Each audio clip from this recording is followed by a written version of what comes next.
આજની ધર્મકથા. પ્રણામ. હેમરાજ શેઠ અને જતીજી, આ બંનેના મિલનથી જે શરૂ થઈ હતી કથા,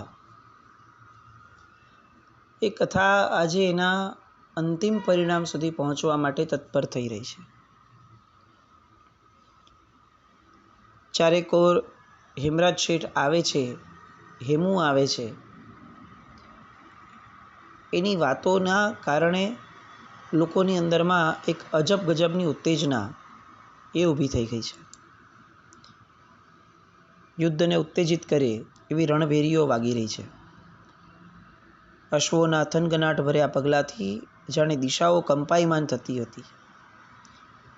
મદહોશ બનેલા હાથીઓ એ પ્રચંડ ચિત્કારોથી જાણે જંગલોને આર્તનાદ કરી ઉઠતા હતા. ધૂળ ને ધુમાડાની ડમરીઓથી આકાશ આંધળું થઈ રહ્યું હતું. હર્ષોન્મત્ત સૈનિકોના ખુશીના પોકારથી આકાશનો ગુંબજ જાણે ફાટ ફાટ થઈ રહ્યો હતો. આવી પરિસ્થિતિ કારણ કે હેમરાજ શેઠ આવી રહ્યા હતા. જે વિદ્રોહીઓ હતા એ બધા વિદ્રોહીઓ ખતમ થઈ ગયા હતા અને હવે જે બચ્યા હતા એ બધા જ હેમરાજ શેઠના આગમનથી એટલા બધા થનગની ગયા, એટલા બધા ઉત્સાહિત થઈ ગયા છે કે એમને હવે દિલ્હીની ગાદી એ જાણે હાથ વેતમાં લાગી રહી છે. બધા જાણતા હતા કે હજી તો ઘણા યુદ્ધો બાકી છે અને કપરા યુદ્ધો બાકી છે. એમને એમ કંઈ ગાદીઓ હાથમાં આવે એવી શક્યતા નથી. આ કંઈ ઈશ્વરીય ભેટ નથી કે ચાલો આ આપણને મળી જશે હાથોહાથ. પણ સેનાપતિ તરીકે જ્યાં સુધી હેમરાજ શેઠ છે ત્યાં સુધી કંઈ જ અશક્ય નથી. એ વાત એ લોકો પણ જાણતા હતા. વાઘ સાથે કુસ્તી કરે એવા અફઘાનો એ આજે હેમરાજ શેઠની નિશ્રાની અંદરમાં, એમની આગેવાનીની હેઠળમાં પોતાને ખરા વાઘની જેમ ફરીથી સમજવા લાગ્યા હતા. અને હેમરાજ શેઠ હવે પોતાના સૈન્યને બરોબર તૈયાર કરે છે. બક્સરિયા લોકો, રોહિલા લોકો, પૂરબિયા લોકો, રજપૂતો, જાટ, મારવાડીઓ આ બધા જ ભેગા થઈ અને નાયક તરીકે હેમરાજ શેઠને સ્વીકારી અને એમની માટે પોતાની જાન કુરબાન કરવા માટે પણ તૈયાર થઈ ગયા હતા. હેમરાજ શેઠે શમશેરબાજ એટલે કે તલવારબાજ, પટ્ટાબાજ, કોઈ ભૂસકા મારનારા લોકો એમને પણ તૈયાર કર્યા હતા. કેટલાક એક દસ્ત એટલે એવા વ્યક્તિઓ કે જે લોકો એકલા હાથે લડે એવાઓ પણ તૈયાર કર્યા હતા. કેટલાક લકડાયત લોકો, લકડાયત એટલે જે લોકો લાકડાથી પણ લડી નાખે એવા લોકોને તૈયાર કર્યા હતા. ચોરવા લોકો, ચોરવા એટલે જે નાની ઢાલ રાખી અને લડે એને ચોરવા કહેવાય. બંધોલી એટલે કે વાંકી મૂઠવાળા તલવારવાળા, જે તલવારને પકડવાની મૂઠ વાંકી રાખવાની હોય એવી તલવાર પકડીને જે લડે એ બંધોલી કહેવાય. કોઈ પહેરાઈત કહેવાય. પહેરાઈત એટલે જે લોકો મોટી ઢાલ લઈને લડે એ બધા પહેરાઈત કહેવાય. ગોફણિયા કે જે લોકો બેચકીની જેમ બોમ્બ વગેરેથી ગોફણ છૂટે અને એવી રીતે સામા સૈન્યનો કચ્ચરઘાણ બોલાવી દે એવા લોકો પણ હતા. આ અલગ અલગ પ્રકારના લડવૈયાઓ એને હેમરાજ શેઠે તૈયાર કર્યા. કયા સમયે કયો લડવૈયો કામ કાઢશે એ બધું જ જ્ઞાન હેમરાજ શેઠને હતું. અને સૌથી મહત્ત્વની વાત એ હતી કે આ હેમરાજ શેઠની નીચે લડતો વ્યક્તિ એક ક્યારેય જાતભેદની એક પણ વસ્તુ યાદ નહોતો રાખી શકતો. એ ત્યારે ફક્ત અને ફક્ત એક યોદ્ધો બની અને એક રસ થઈ જતો.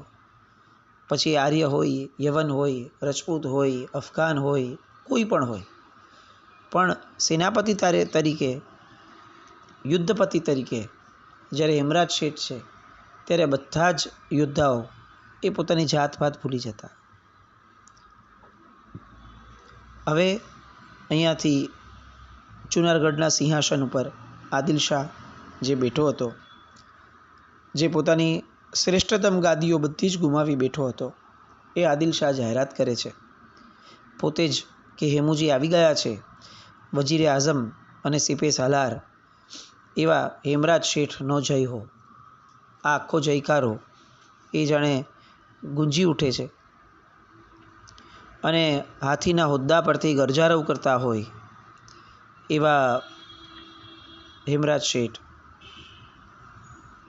એ બધા જ યુદ્ધોને હવે જીતવા માટે કાળમુખ થઈ અને જુનાગઢથી આગળ વધે છે. સેના આખી એમની પાછળ થાય છે. ઇબ્રાહિમ ખાન એણે ઓલરેડી સિકંદર ખાન પાસેથી દિલ્હી લઈ લીધું હતું. સિકંદર ખાન પાસેથી દિલ્હી હુમાયુએ લઈ લીધું હતું. હવે દિલ્હી મોગલોના હાથમાં હતું. પણ આ ઇબ્રાહિમ ખાન જે છે એ પંજાબના ડુંગરોથી હજી પણ આ દિલ્હી મેળવવા માટે હવાતિયા કરતો હતો.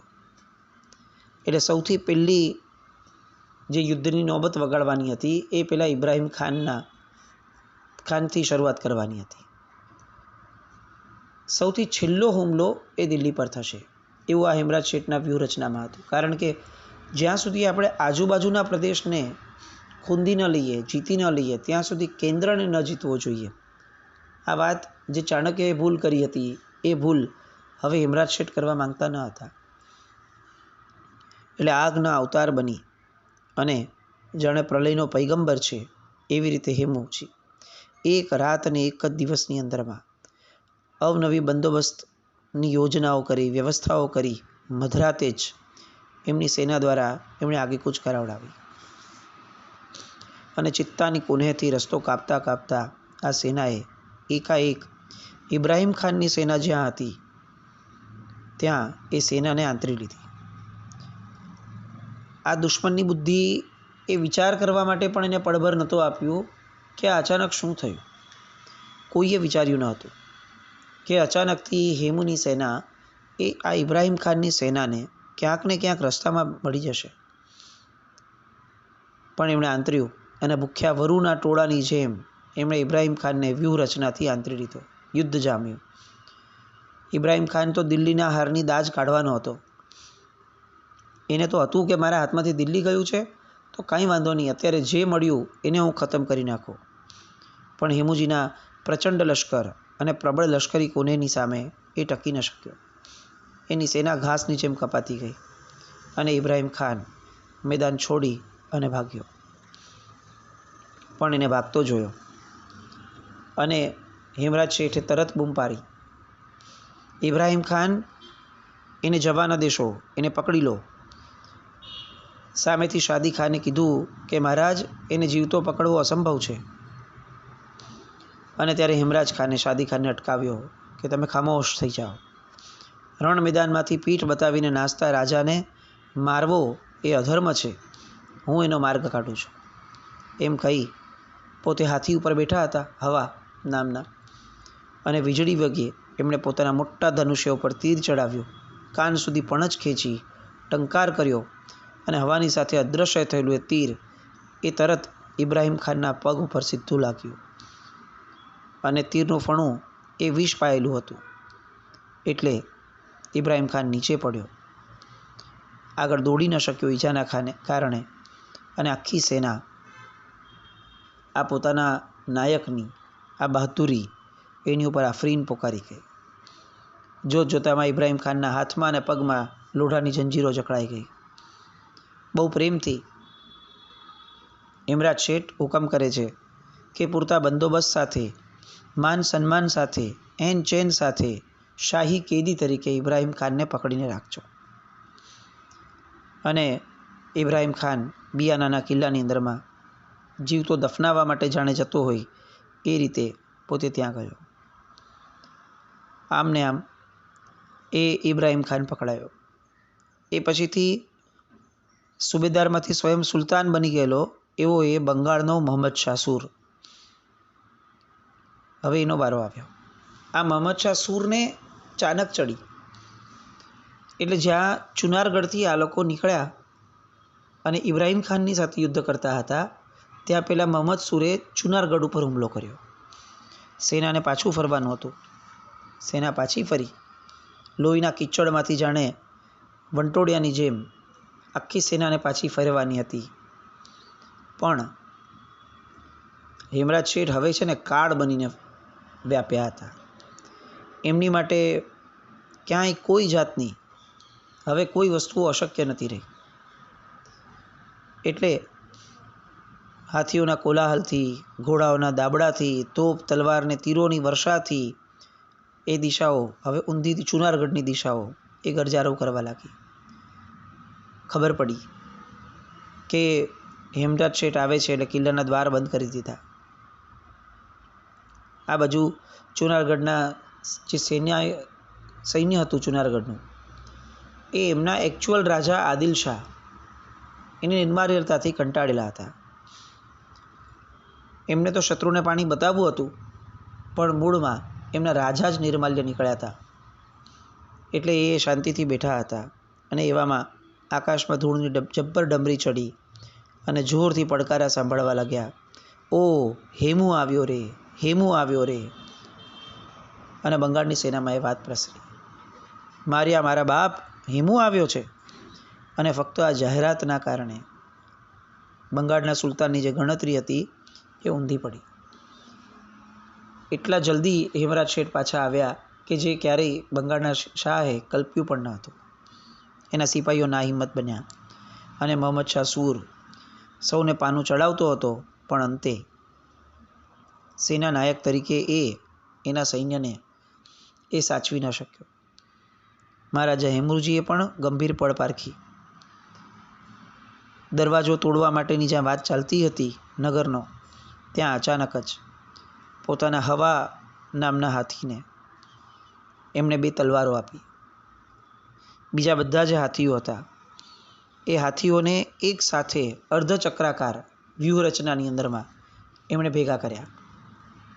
આ બાજુ સેના લડતી હતી, પણ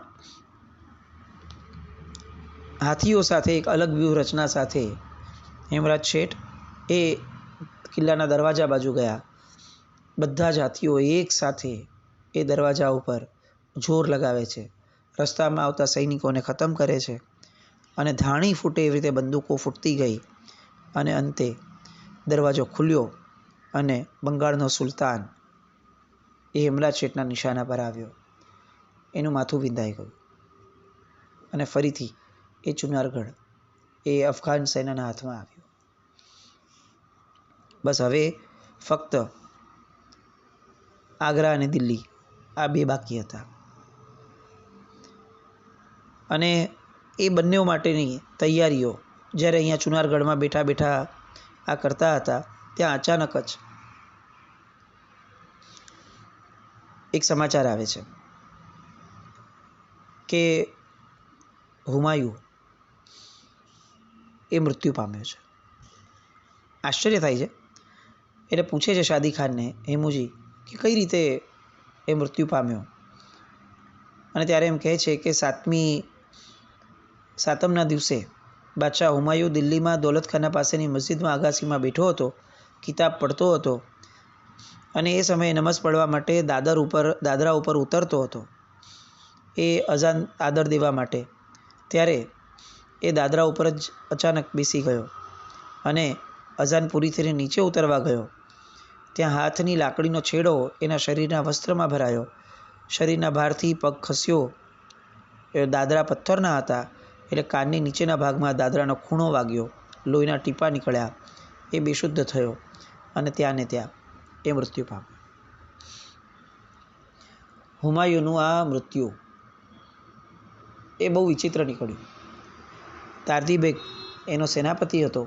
એ જાણતો હતો કે જો આવી રીતનું મૃત્યુ જાહેર થશે તો સત્તા રાજ્ય વિહોણી થશે, કારણ કે હજી અકબર તો 14 વર્ષનો હતો. એટલે એણે 3-4 દિવસ માટે હજી પણ બાદશાહ સલામત એ બીમાર છે એમ કહ્યું. અચાનક હુમાયુના જેવો ડુપ્લિકેટ એક વ્યક્તિ ઊભો કરાયો. એના દ્વારા જાહેરાત કરાવડાવવામાં આવી કે હું મારી રાજગાદી મારા દીકરા અકબરને સોંપું છું. રાજગાદી ઉપર અકબરને તાજ નશીન કરવામાં આવ્યો અને પછી હુમાયુ મૃત્યુ પામ્યો છે એવી જાહેરાત કરવામાં આવી. પણ અંતે આ હુમાયુનો કારમો અંત આવ્યો. એના જ્યોતિષ, એની બધી જ્યોતિષ વાણીઓ, એની અગમવાણીઓ આ બધી જ અંતે એવી રીતે ધૂળમાં પડી કે જે એક યોદ્ધાને છાજે એવું મૃત્યુ પણ એને આપી ન શકી. સમાચાર મળ્યા અને છેવટે હેમુજીએ એને પણ આદરાંજલિ આપી. પોતે જ્યાં બેઠા હતા ત્યાં કે ભાઈ ભલો આદમી હતો, નેક હતો, પણ બંધુ પ્રેમની અંદરમાં પોતે ખુવાર થઈ ગયો. ઈશ્વર એના મહાન આત્માને શાંતિ બક્ષો.